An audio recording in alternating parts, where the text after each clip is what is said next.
आप सभी शुद्धात्माओं को हमारा अनंत अनंत वंदन नमन करते हैं। सहजानंदी शुद्ध स्वरूपी अविनाशी में आत्मस्वरूप ज्ञानानंदी पूर्ण निराकुल सदा प्रकाशित मेरा रूप सर्वांग सुखमय अहलौकिक मैं परमात्मा स्वरूप मैं तो आनंद होगी आत्मा नित्यानंदी सिद्ध स्वरूप नित्यानंदी सिद्ध स्वरूप। देवादिदेव अरिहंत परमात्मा श्री सिमंदर स्वामी भगवान और धर्म गुरु भगवंतों की आज्ञा अनुमति देकर के बेन श्री बेन चंपा बेन के द्वारा लिखित स्वानुभूति दर्शन उसी के ऊपर हमारा स्वाध्याय चल रहा है। साथ में साधकों के प्रश्न भी चर्चा करते हैं। उसी के साथ में आज का प्रश्न है साधक का, बहुत ही अच्छा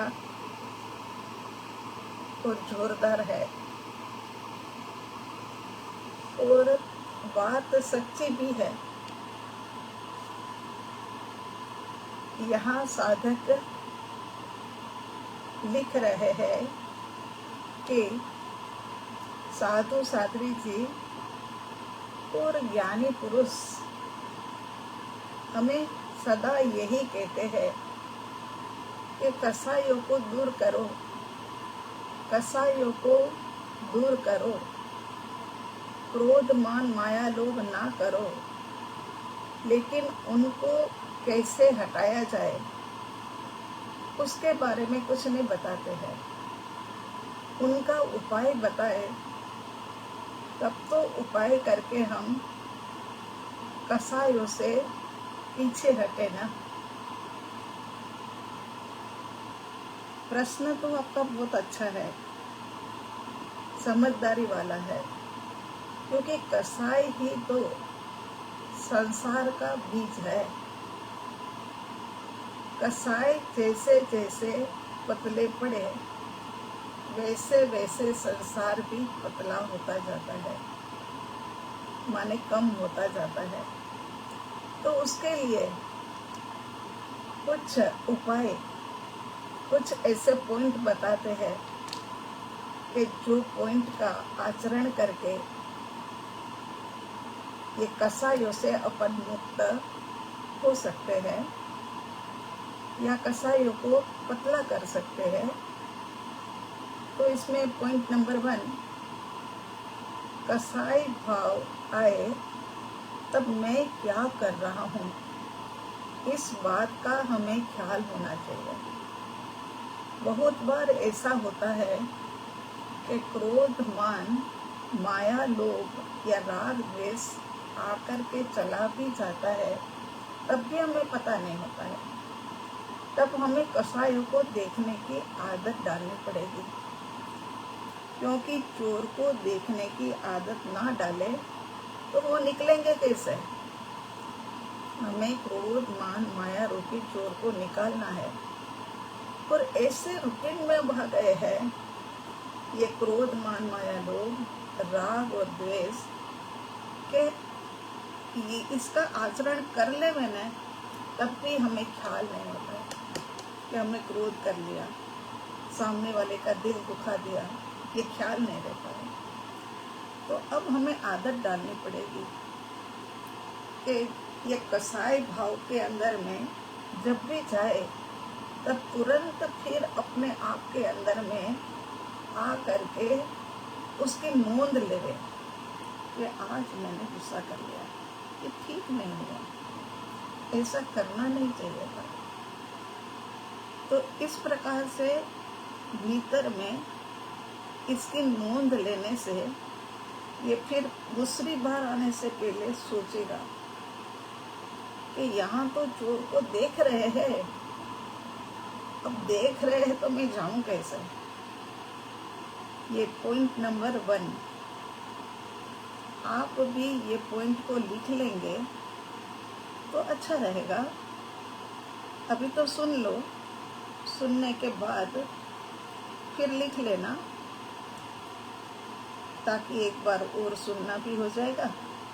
और पॉइंट नंबर 2, कसाइयों को निकालने के लिए दृढ़ संकल्प करना पड़ेगा। दृढ़ संकल्प के बिना कोई भी काम नहीं होता। तो कसाइयों को तो कहाँ से निकालें? अपने आप से ही अपने को क्रोध करो कि जीव अनंत काल से यही कार्य करता आ रहा है। बस अब बस हुआ, बहुत हो गया, बस ये भावों से अब पीछे मुड़ जाती। ये सब चिंतन मनन की प्रक्रिया है। पॉइंट नंबर 3, कि हे सिमंदर स्वामी भगवान, आपने तो सारे कसाइयों को जीत लिया है, राग द्वेष इत्यादि भावों को भी जीत लिया है, तभी तो आप वितरागी कहलाते हो। तो प्रभु आपके श्री चरणों के अंदर हम प्रार्थना करते हैं कि हमारे भी राग द्वेष मोह विषय कसाय आदि पतले पड़े, कमजोर हो जाए और उसके बाद आपकी तरह वितरागता को प्राप्त करें।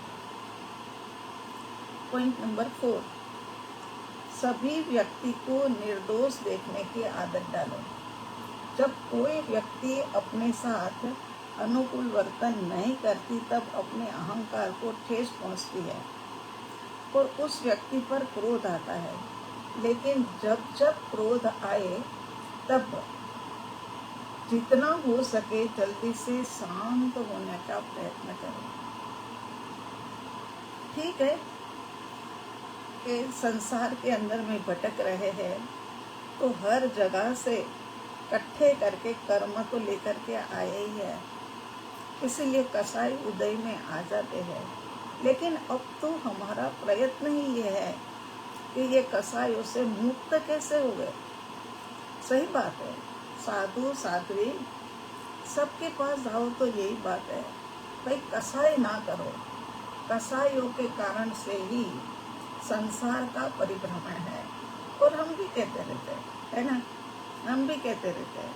तो फिर यहाँ क्या कह रहे कि जितना जल्दी शांत हो जाए ना, उतने जल्दी शांत होने का पुरुषार्थ करें, ताकि वो कर्म जो है ना वो निकाचित ना हो जाए। अगर ये निकाचित हो जाता है या बार बार उसका स्मरण किया जाता है तो आत्मा के ऊपर संस्कार डल जाता है। अगर निकाचित हो जाए माने चिकना हो जाए तो भी भुगतान करना ही पड़ता है। और आपको पता है ना कि संस्कारों का गुणाकार होता है। जितने भी संस्कार हमारे अंदर में पड़ते हैं वो सबके गुणाकार, एक गुना किया है उसका कई गुना होकर के हमें मतलब भुगतान करना पड़ता है ना। पूरा प्रवचन इसके ऊपर तो आपने सुना है ना। तो फिर यहाँ कह रहे हैं कि जितना जल्दी हो सके इतना जल्दी शांत हो जाए और आप में जो विचार चल रहा है ना वो विचार की दिशा को भी बदल दिया जाए। अब कुछ सोचना ही और चालू कर दिया जाए, मैंने ये क्या किया, क्रोध किया, कपट किया, मैंने गलत किया। चाहे मुझे इस वक्त 100% सामने वाले की गलती दिख रही थी, लेकिन मुझे ऐसा नहीं करना चाहिए था, ऐसा नहीं करना चाहिए था। ये मैंने क्या कर लिया, परमात्मा मुझे क्षमा करिए, मेरी गलती हो गई है, अब आगे ऐसी गलती नहीं होगी। इस प्रकार से यदि हम हमारे भावों के अंदर में पश्चाताप भर भर करके ले आते हैं तो ये कसाई जो है ना पतले होते जाते हैं।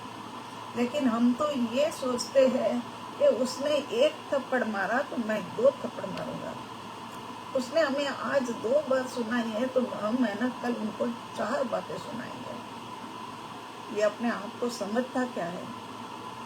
ऐसा नहीं प्रभु, मैं भी भगवान आत्मा और सभी जीव आत्मा भी भगवान आत्मा। ऐसे भगवान आत्मा के साथ कैसे ऐसा दुर्व्यवहार कर सकता है? नहीं, मेरी गलती है, मुझे प्रभु क्षमा करो, मुझे क्षमा करो। इस प्रकार का भाव अंदर लाए, तब जा करके ये कसाई भाव जो है ना पतले पड़ते हैं और दूर भी होते जाते हैं। पॉइंट नंबर 5,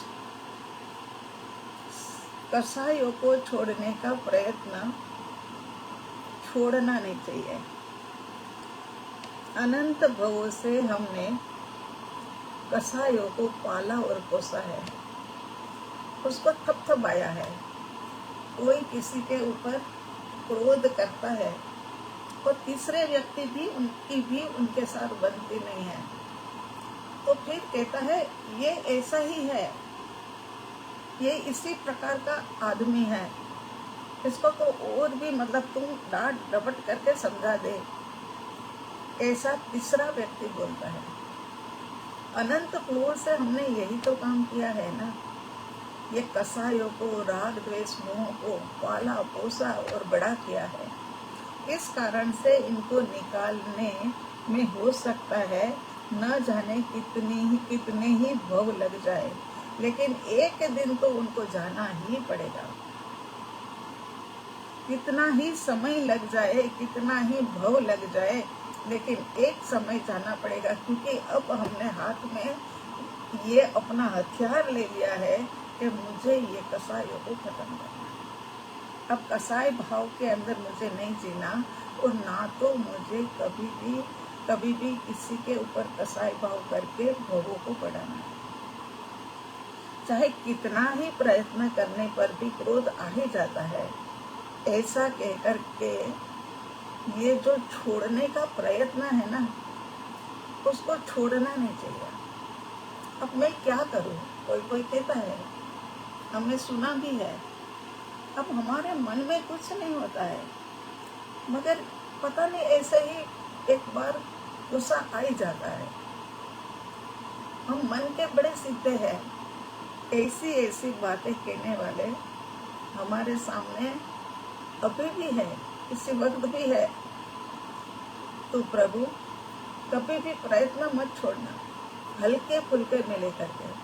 जब हम हल्के फुल्के में ले लेते हैं ना, तो फिर क्या है कि ये हल्के फुल्के के कारण से प्रयत्न भी हमारे कम हो जाते हैं। किसी को तेज बोलने की आदत होती है, वो यही कहेगा, तुम कहते हैं अरे क्या कर रहे हो, पर किसके साथ आप बात कर रहे हो इतने मोटे से चिल्ला कर? अरे नहीं, वो तो मेरी आवाज ऐसी है। अरे आवाज ऐसी है तो उत्तमोत्तम मनुष्य का जन्म मिला है, इसके अंदर में काफी कुछ प्राप्त करने का पुरुषार्थ है, तो ये पुरुषार्थ भी करो ना कि मेरे से मोटे से ना बोला जाए।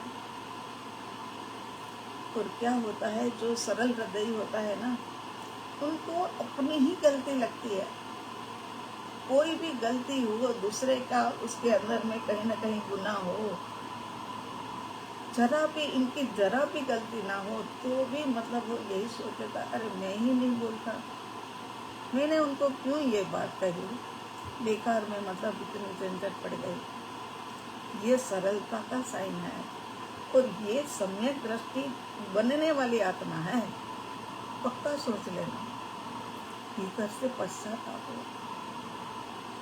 एक कूड़े वाला आता है ना, उनके साथ भी कभी ये जोर से बोल दिया होना कि भाई तूने कल यहाँ से झाड़ू नहीं निकाला था, तो भी अंदर में पश्चाताप होना चाहिए कि भाई उनके नीच गोत्र का उदय है, तो हम क्या उनके ऊपर इस प्रकार से वार्तालाप कर सकते हैं, इस प्रकार से गुस्सा कर सकते हैं? नहीं, मेरी गलती है। अरे कल उसने यहाँ से झाड़ू नहीं निकाला तो कोई बात हो गई, हो सकता है उसकी भी तबीयत ठीक ना हो, मजबूरी में कूड़ा लेने आया हो, घर के अंदर में कोई दुविधा हो और उस कारण से वो मतलब जल्दी जल्दी में हो तो झाड़ू नहीं निकाली हो, है ना। ऐसे समझौता करना, प्रत्येक संयोगों के साथ समझौता ही करना बढ़िया है। तो यहाँ कहते हैं कि क्रोध आता ही रहता है, इसी कारण से आप अपना पुरुषार्थ प्रयत्न जो है ना उसको बंद मत करना, करते ही रहना, प्रायश्चित के साथ ये पुरुषार्थ करना कि नहीं ऐसा तो होना ही नहीं चाहिए। अपनी संकल्प शक्ति को बढ़ाना कि नहीं ये तो गलत बात हो गई मेरे से, तो इस प्रकार से संकल्प शक्ति को बढ़ाने से, प्रयत्न को चालू रखने से ये जो कसाई भाव है ना उसकी मंदता हो जाएगी। और होती है प्रभु, बहुत सारे साधकों के अंदर में ऐसा बदलाव आया है कि उनके परिवार वाले जब उनको 10 साल के बाद 5 साल के बाद देखते हैं तो सोचते हैं कि अरे इनके अंदर में तो कितना चेंज आ गया। ये चेंज आने का कारण है आपका पुरुषार्थ। प्रेरणा देने वाला तो देता है मगर सामने वाला पुरुषार्थ भी तो करे।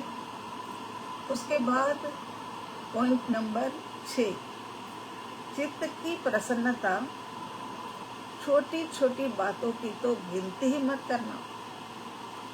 जीवन के अंदर में लेट गो और एडजस्टमेंट, ये अपने 2 सूत्र बनाना। जैसे यहाँ पर तो सबको पता है मुमुक्षु ध्यान दीप परिवार में कि ये 2 पॉइंट हमने सबको दे ही रखा है।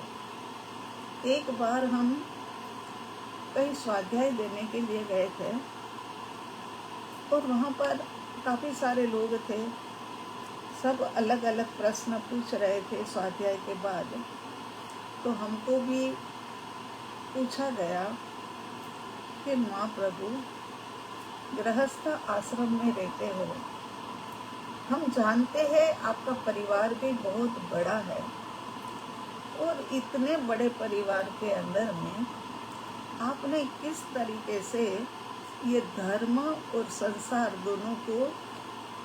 दोनों को टेकल किया, किस तरीके से आप मतलब चले कि दोनों पैरेलल लाइन में चल रहे हैं, कहीं पर भी कोई भी गड़बड़ी नहीं हो रही है। तो हमने यही कहा था कि हमारे पास 2 पहिए हैं, एक है लेट गो का, दूसरा है एडजस्टमेंट का। ये 2 पहियों के माध्यम से जीवन में जहाँ जहाँ पर भी जो हमको मतलब परेशानी आती है वहाँ पर हम एडजस्टमेंट कर लेते हैं और लेट गो कर लेते हैं। किसी ने कुछ भी कहा तो कोई बात नहीं, ये कोई बात नहीं, ये भी जैसे लोगों ने सूत्र बना लिया है हमारा कि ये भी अब कुछ भी मतलब कितनी बड़ी बड़ी बातें हो जाए तो भी आप कहते हो कोई बात नहीं।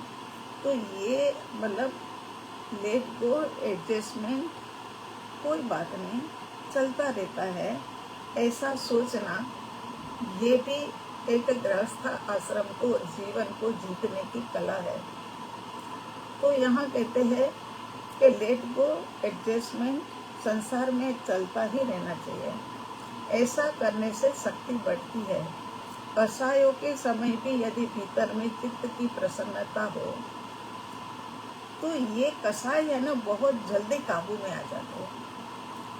फिर चित्त में प्रसन्नता ना हो, फिर एक तो क्रोध किया और ऊपर से रोना धोना चिल्लाना ये सब कुछ चालू रहे, तो फिर ये क्रोध के अंदर में आग के अंदर में घी डालने वाली बात हो जाती है। ये बात जो है ना एक बड़ा स्वरूप ले लेती है और इस निमित्त से न जाने कितने लोग ये कसाई की आग में झूल जाते हैं।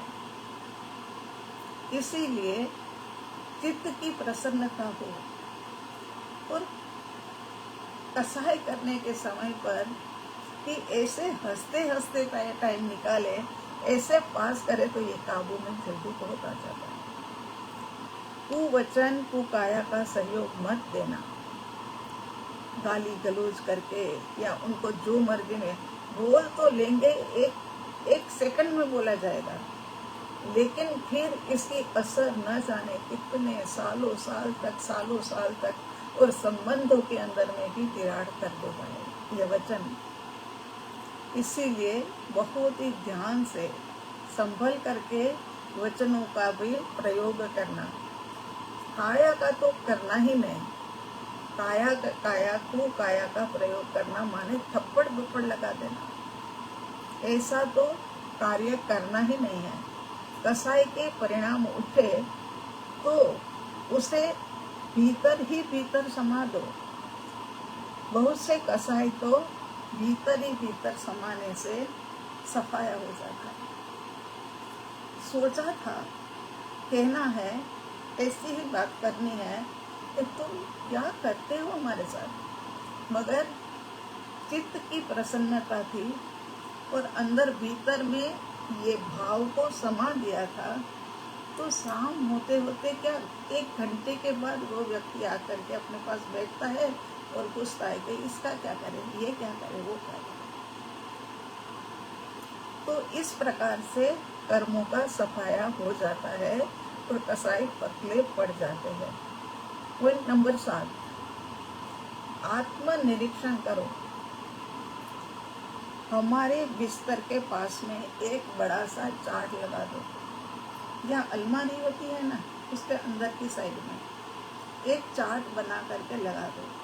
उसमें खाने कर दो, आड़े हुए तेरे वो खाने कर दो, और वो खाने के अंदर में पहली वाली डेट लिख दो। जो भी डेट है जब से शुरू करो, कर लोगे ना। तो फिर वो पहले खाने के अंदर में तारीख लिख देने के बाद दूसरे के अंदर में आज हमने कितनी बार क्रोध किया। अगर हमने 2 बार क्रोध किया है तो उसके अंदर में लिख दो कि 2 बार क्रोध किया। क्रोध मान माया लोभ कितनी बार किया उसका खाना अलग है, उसमें लिख दो 1 बार, आज नहीं किया। ऐसे तीसरा पॉइंट है कि उनके कितनी बार किसी को दुख पहुंचाया, उसमें सबका ले लेना। काम करने वाली, हमारा खाना बनाने वाला, हमारा कचरा उठाने वाला, सबको। ये नहीं कि उन लोगों को तो चलता है, गुस्सा करते रहो, अरे बेचारों ने क्या गलती करी है, पिछले जन्म में कोई ऐसे कुसंस्कार डल गए और उस कारण से उनको ये जन्म मिला, तो हम उनको प्रेम प्यार देने की बजाय डांटते रहेंगे।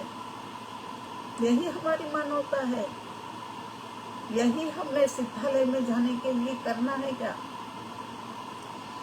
तो दुख पहुंचाया हो तो वो भी लेके आ जाए। जो दोष याद आता है उसको वो खाने के अंदर में लिख दो। रात्रि में सोने से पहले एक बार देख करके फिर सोचो कि आज कितनी बार क्रोध मान माया लोभ राग द्वेष किया, और फिर सोचने के बाद में अंतर निरीक्षण करो कि ये क्या हो रहा है मुझे।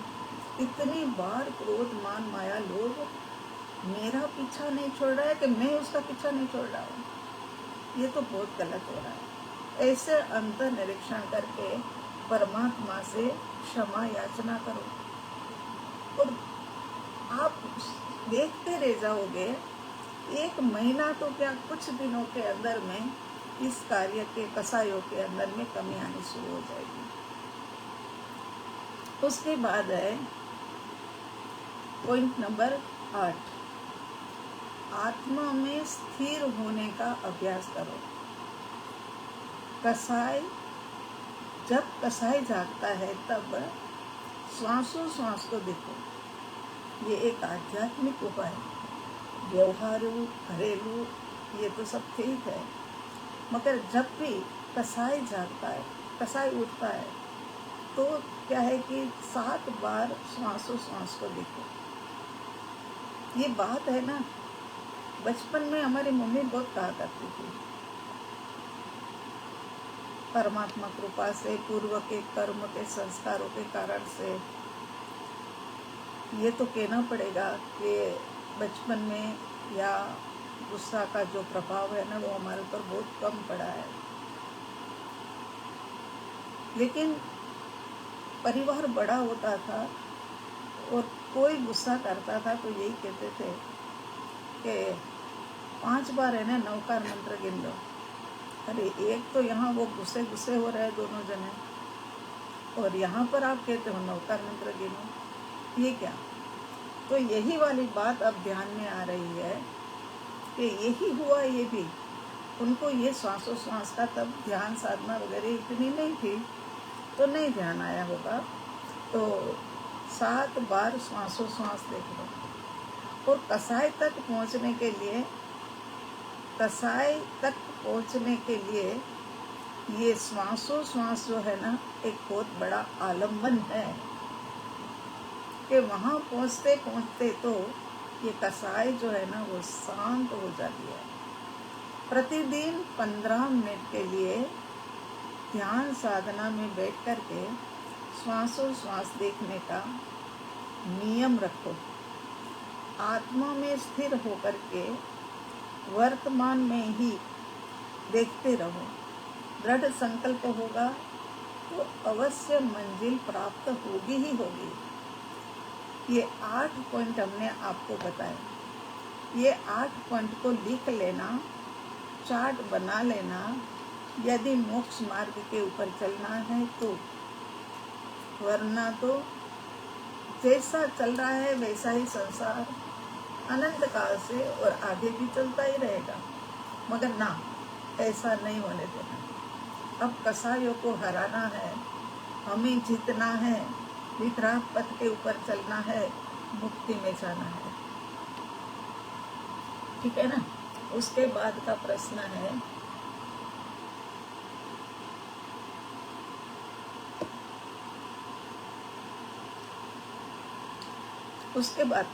है कि आत्मा की रुचि वाला जीव मर करके कहाँ जाता है? चिंता तो हो गई है कि मर करके हम कहाँ जाएंगे। तो यहाँ पर साधक पूछ रहा है कि आत्मा की रुचि वाला जीव मर करके कहाँ जाएगा? तो कहते आत्मा की रुचि वाला जीव मर करके देवलोक में ही जाता है। इस तत्व की रुचि वांचन, मनन, चिंतन, श्रवण, भक्ति, पूजा इत्यादि करने वाला जीव देव गति में जाता है। यदि ये इसके अंदर में भावों की उग्रता ना हो तो फिर मनुष्य में आता है, मगर इससे ज्यादा तो गिरता नहीं है। आप अपने आप को चेक करो कि अपने जीवन के अंदर में ये सब कुछ है। वांचन, मनन, चिंतन, श्रवण, भक्ति, पूजा सब कुछ है क्या? बस फिर अब यही मार्ग के ऊपर आगे चलते चलते अपने को उच्च स्थान पर पहुंचाने का पुरुषार्थ करो। उसके बाद सवाल है कि माँ प्रभु, ये करोड़ी सागरोपम माने कितने वर्ष होते हैं? प्रभु, हमें आपको ये बताना नहीं था कि कितना होता है। आप यही समझ लो कि बहुत होता है। हम आपको ये पूछे कि समुद्र के अंदर में कितने जल बिंदु है, ये बताओ। आप कहोगे ये कोई गिनती थोड़ी हो सकती है। तो यहाँ तो करोड़ी की गिनती तो हो सकती है, मगर गिनती हम आपको बता भी देते हैं, समझा भी देते हैं, मगर ये गिनती को याद रखने की आवश्यकता नहीं है। बस आप ये समझो कि अनादि काल से भटक रहे हैं। बस अब ये भटकन को हमें दूर करनी है। तो हम करोड़ी सागरोपम माने कितना वर्ष? तो सबसे पहले 84 लाख वर्ष माने एक पूर्वांग। बड़ा अटपटा है, मगर आपका प्रश्न है, हमारी फर्ज है।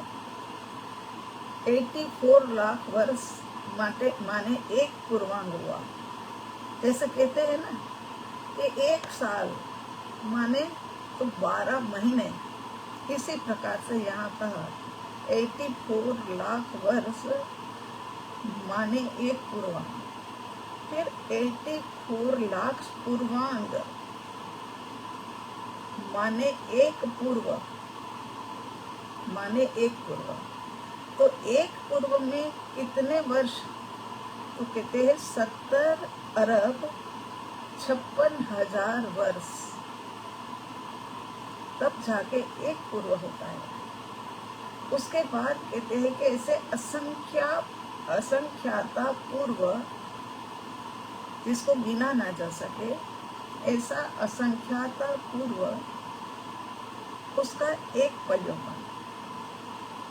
पल्य उपम, पल्य माने कुआ, उपम माने उपमा, कुएं की उपमा माने असंख्याता पूर्व का एक पल्योपम। 10 करोड़ा करोड़ी सागरों, 10 करोड़ा करोड़ी पल्योपम माने एक सागरोपम, एक सागरोपम। 1 करोड़ मल्टीप्लाई 1 करोड़, तब करोड़ा करोड़ी। अब सोचो,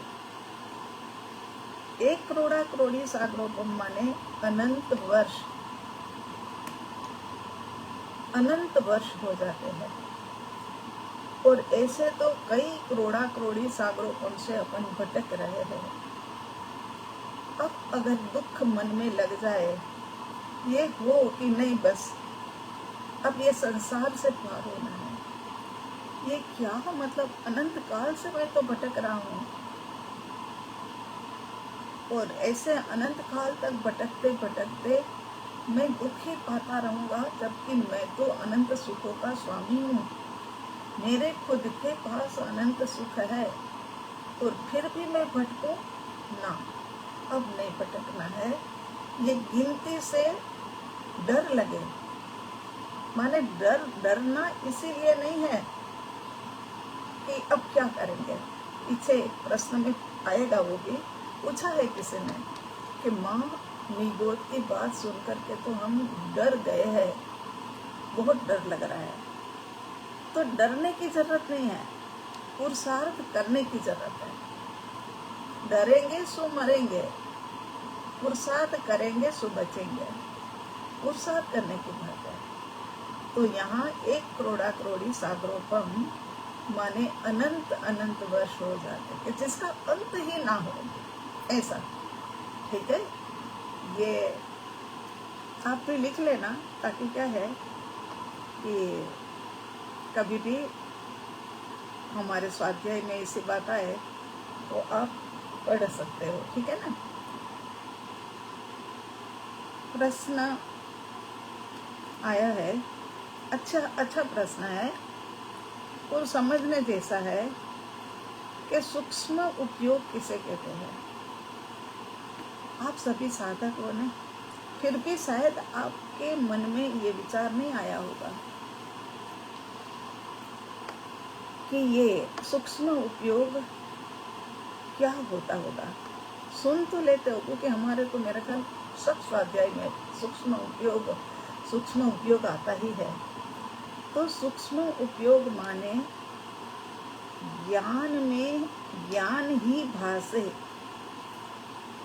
ज्ञान में ये ज्ञेयाकार न भासे,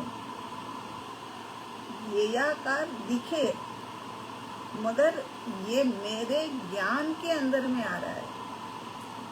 मेरे ज्ञान गुण की निर्मलता इतनी ज्यादा है कि ये निर्मलता के कारण से ये सब कुछ झलक रहा है। परम कृपालु देव और श्री सिमंदर स्वामी परमात्मा की फोटो, ये सिमंदर स्वामी परमात्मा की फोटो में सिमंदर स्वामी है, ये सिमंदर स्वामी है, मगर हमें दिखाई क्यों कैसे दिया?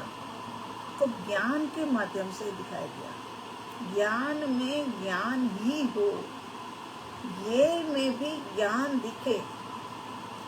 अंदर जाएंगे तो अंदर की ये है, ये माने दृश्य, ये माने वस्तु का प्रतिबिंब होना, है ना।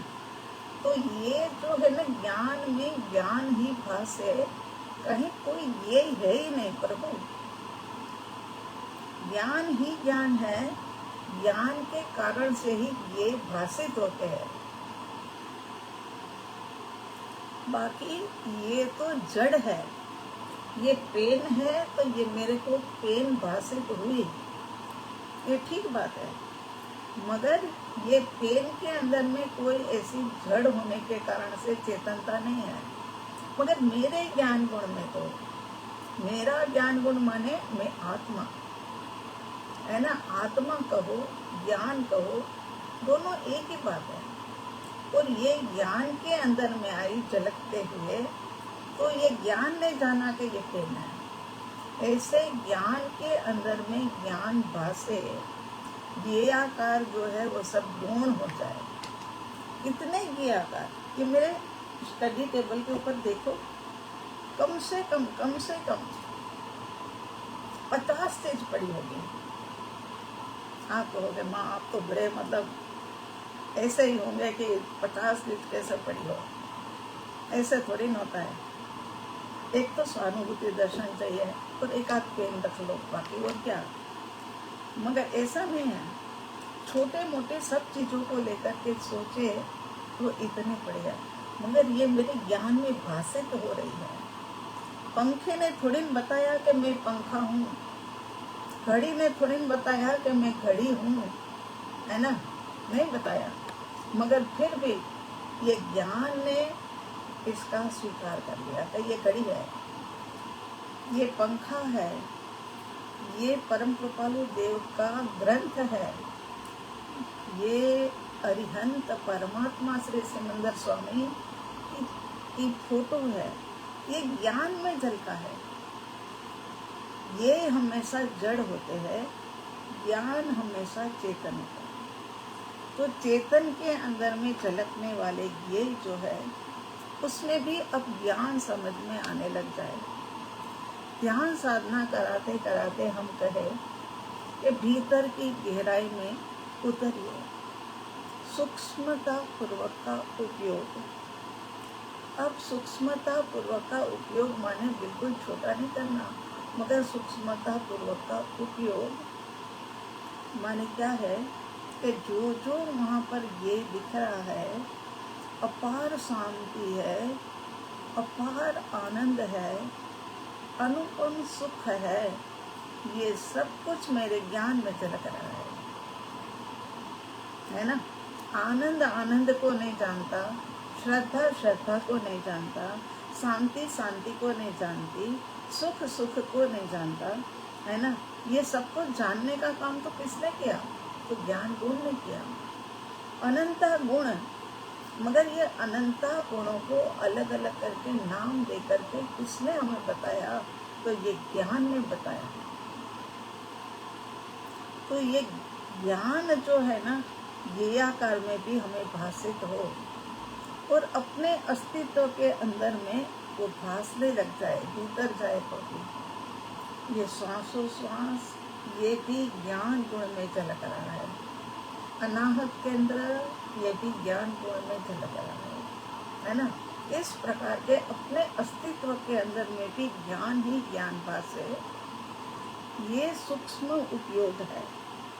और अस्तित्व में ये ज्ञान भासने के बाद क्या होता है?